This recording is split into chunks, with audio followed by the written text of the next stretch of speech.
गीता के प्रसिद्ध 15 ऐसे उपदेश जो सभी प्राणी के लिए कल्याणकारी है, सबको सुनना जरूरी है। श्री कृष्ण ने अर्जुन को 5000 साल पूर्व ही गीता का उपदेश दिए थे, जिसको पालन करके कितने प्रसिद्ध व्यक्ति ने अपने जीवन को सार्थक सफल बनाया। गीता का उपदेश मानव जाति के लिए सूर्य के समान है, जो अज्ञानी रूपी अंधकार को मुक्ति दिलाता है। मानव जाति के लिए गीता का उपदेश उपयोगिक और सार्थक सदा बनी रहेगी। श्रीमद् भागवत गीता का पहला उपदेश, विश्वास की ताकत। तुम अपने विश्वास की उपज हो। तुम जिस चीज में विश्वास करते हो, तुम वही बन जाते हो। जो स्वयं पर विश्वास करते हैं, हुए लक्ष्य की ओर बढ़ता है, उन्हें सफलता जरूर मिलती है। अगर व्यक्ति अपने लक्ष्य के लिए कर्म में पूरे मन से लग जाए और उस कर्म से खुशी मिलती है, तो सफलता उससे दूर नहीं होता, सफलता जरूर मिलता है। गीता का दूसरा उपदेश, मृत्यु से भय व्यर्थ है। हर व्यक्ति के मन में मृत्यु का भय होता है। इस संसार का जब से निर्माण हुआ, तब से जन्म मृत्यु का चक्र चलता आ रहा है। यह प्रकृति का नियम है। इस सत्य को हर एक किसी को स्वीकार करना ही होगा। भय मुक्त होकर आज में जीना चाहिए। किसी को भी आने वाले पल के बारे में कुछ नहीं पता होता है, लेकिन इस संयम में भयभीत रहने से जीवन नहीं जिया जा सकता। कब क्या हो किसी को पता नहीं। तीसरा गीता का उपदेश, कर्म सबसे ऊपर आता है। श्री कृष्ण अर्जुन से कहते हैं कि एक व्यक्ति कर्म करने के लिए यही पैदा हुआ है और बिना कर्म किए कोई रह नहीं सकता। फल की चिंता करना व्यर्थ है, क्योंकि इससे मनुष्य का मन काम से भटकने लगता है। किसी कर्म से सफलता नहीं मिलती है तो क्या हुआ? असफलता भी ज्ञान की द्वार खोलती है। अगर बिना फल की चिंता किए कर्म करते रहोगे, तो सफलता और मन की शांति जीवन भर तुम्हारा साथ नहीं छोड़ेगा। जो कर्म फल से विपरीत होकर कर्म करने लगता है, उसका आध्यात्मिक ज्ञान बढ़ता जाता है। तो चौथा उपदेश में बोले थे, हमेशा स्वार्थी होना गलत है। अर्थात जो व्यक्ति हमेशा स्वार्थ प्रेरित होकर फल की चिंता करते हुए कर्म करते हैं और सिर्फ फल ही उन्हें कर्म करने को प्रेरित करता है, ऐसे लोग दुखी और बेचैन रहते हैं, क्योंकि उनका दिमाग हमेशा इसी उलझन में फंसा रहता है कि उन्हें क्या फल मिलेगा। स्वार्थी व्यक्ति सुख नहीं रह पाता और ऐसे व्यक्ति से कोई भी संबंध नहीं बनाना चाहता। इसलिए स्वार्थ से ऊपर उठे और दूसरे के हित की सोचें। पांचवें उपदेश में श्री कृष्ण बोलते हैं, क्रोध से सबका नुकसान होता है। अर्थात क्रोध या गुस्सा करना व्यक्ति के दिमाग में उथल पुथल पैदा कर देता है। आवेश में विवेकहीन होकर कई बार व्यक्ति अपना ही नुकसान कर बैठता है या फिर अपनी मानसिक शांति को भंग करके खुद को कष्ट देता है। क्रोधित की अग्नि में बुद्धि और तर्क नष्ट हो जाता है और व्यक्ति बिना विचार किए हुए सब अपने अहम ईगो की तुष्टि करने वाले काम करता है। गुस्सा व्यक्ति के विचार को पंगु बना देता है और भ्रम पैदा करता है। श्री कृष्ण ने छठा उपदेश दिए थे श्रीमद् भागवत गीता का, मन पर कंट्रोल जरूरी है। क्यों है?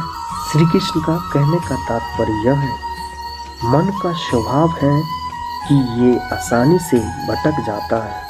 अगर जीवन को सफलता की दिशा में ले जाना है, तो मन को काबू करना बहुत जरूरी है।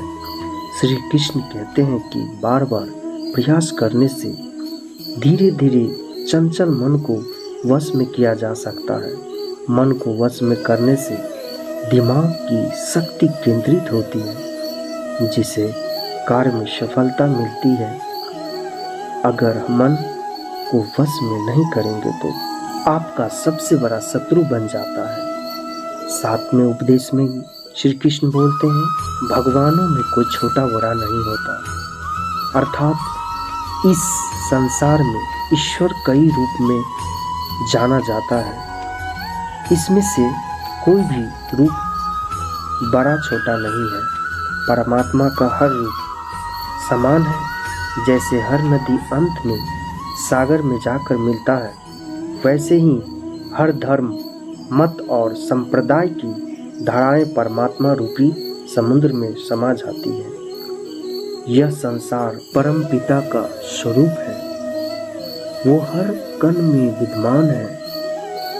आठवां गीता का उपदेश, कर्तव्य का पालन जरूरी, अर्थात भगवान श्री कृष्ण उपदेश देते हैं कि हर व्यक्ति को अपने कर्तव्य का पालन करना चाहिए। यही धर्म है।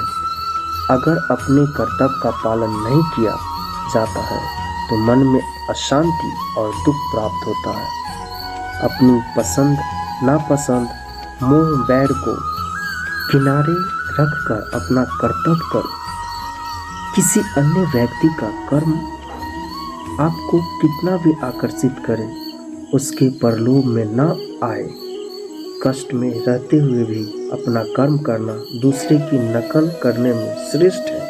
अपने कर्म और कर्तव्य का पालन ही जीवन का सही मार्ग है, क्योंकि कर्म करना अकर्मता से हमेशा बेहतर है। कर्तव्य में दोष देखकर पीछे न हटे, क्योंकि हर कर्म में कोई न कोई छोटा बड़ा दोष हो सकता है। जैसे अग्नि के साथ धुआं भी होता है। सदैव कर्म करो, कर्म करने से पहले विचार करो, लेकिन बहुत ज़्यादा विश्लेषण मत करो। अधिक विश्लेषण संयम और अकर्मण्यता पैदा करता है। नौवें उपदेश में श्री कृष्ण बोलते हैं, ध्यान करने से परमात्मा को अनुभव किया जा सकता है। अर्थात श्री कृष्ण कहते हैं कि शरीर कर्म से ज्ञान का मार्ग ऊंचे है और ज्ञान से भी ऊपर ध्यान का मार्ग है। ध्यान मार्ग में बढ़ने से ईश्वर का अनुभव किया जा सकता है। जो व्यक्ति मन और इंद्रियों को शांत करके पूर्ण विश्वास से अपना ध्यान भगवान में लगाता है, इसे ईश्वर का ज्ञान और अस्तित्व अवश्य अनुभव होता है। जो हर जगह हर जीव मनुष्य में ईश्वर को देखता है, सबके हित में लगा रहता है, उस पर परम पिता परमेश्वर अवश्य कृपा करते हैं। ज्ञान मार्ग हो या भक्ति मार्ग हो, संपन्न प्रेमी विश्वास से आपको ईश्वर के प्रकाश की ओर ले जाता है। भगवान की पूजा बहुत से लोग करते हैं, लेकिन उनको शांति क्यों नहीं मिलती? क्योंकि भगवान आपके मन में निवास करता है। उससे पता है कि आपका भाव क्या है, किस भाव से आप पूजा करते हैं।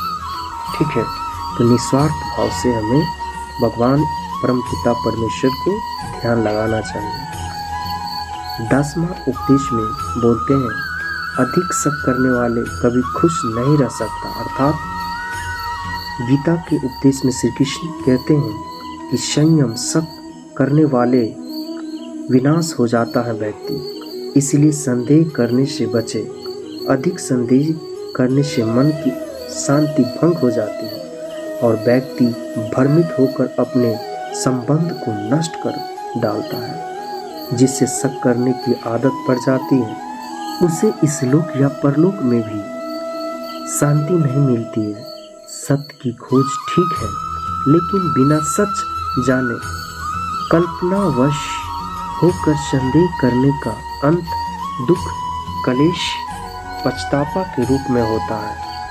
आगे बोलते हैं 11वें उपदेश में, अति करने से बचो। अर्थात जीवन में संतुलन बहुत जरूरी है। व्यक्ति को किसी भी चीज की अति करना अच्छी नहीं होती है। जैसे सुख आने पर प्रमाद करना और दुख आने पर निराश में डूबे रहना दोनों ही गलत है।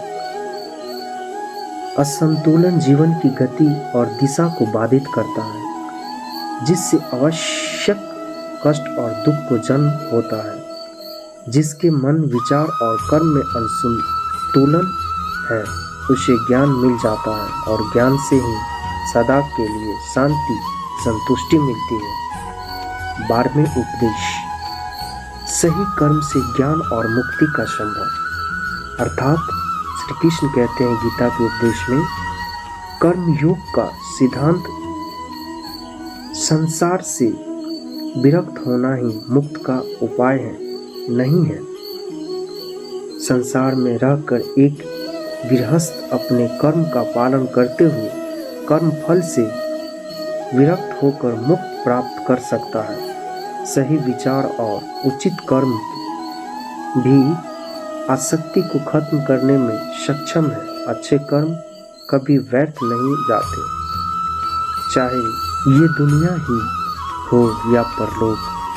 13वां उपदेश, ज्ञान और कर्म एक है।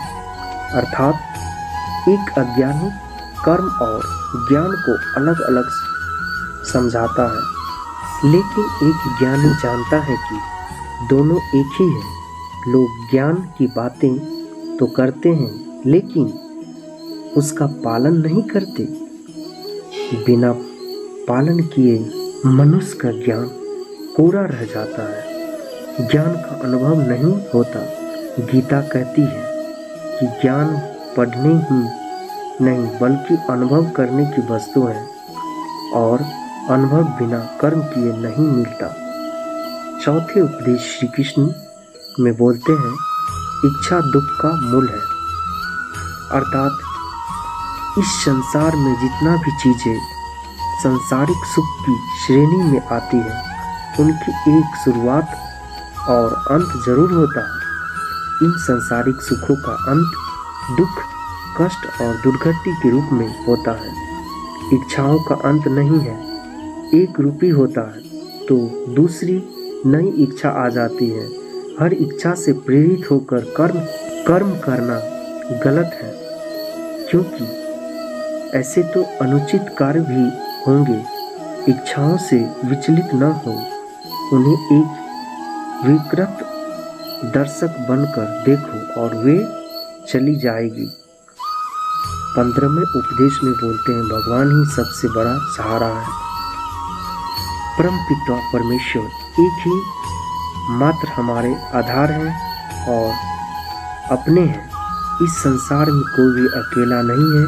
ईश्वर में विश्वास रखते हुए जो मनुष्य कर्म पथ पर बढ़ता जाता है, आगे कर्म करते जाता है, वो सदा शांति, सुख और मुक्ति पाता है। भूत भविष्य की चिंता करना व्यर्थ है, वर्तमान ही सत्य है। जो भी पूर्ण संपूर्ण से ईश्वर की शरण में आता है, उस प्राणी को भगवान परमपिता परमेश्वर जरूर कल्याण करते हैं। तो हमारी यह लास्ट तक वीडियो देखने के लिए आप लोग को दिल से धन्यवाद। Thank you for watching my video. Please आप लोग हमारे चैनल को सब्सक्राइब करके हमें सपोर्ट करें। एक सब्सक्राइब से मुझे मोटिवेशन मिलता है इस टाइप का वीडियो आप लोग के लिए बनाने के लिए। तो फ्रेंड, मुझे उम्मीद है कि आप लोग हमारे चैनल को सब्सक्राइब करके हमें सपोर्ट ज़रूर करेंगे, और साथ साथ कमेंट बॉक्स में जय श्री राधे कृष्णा ज़रूर लिखें। लिखना ना भूले दोस्तों।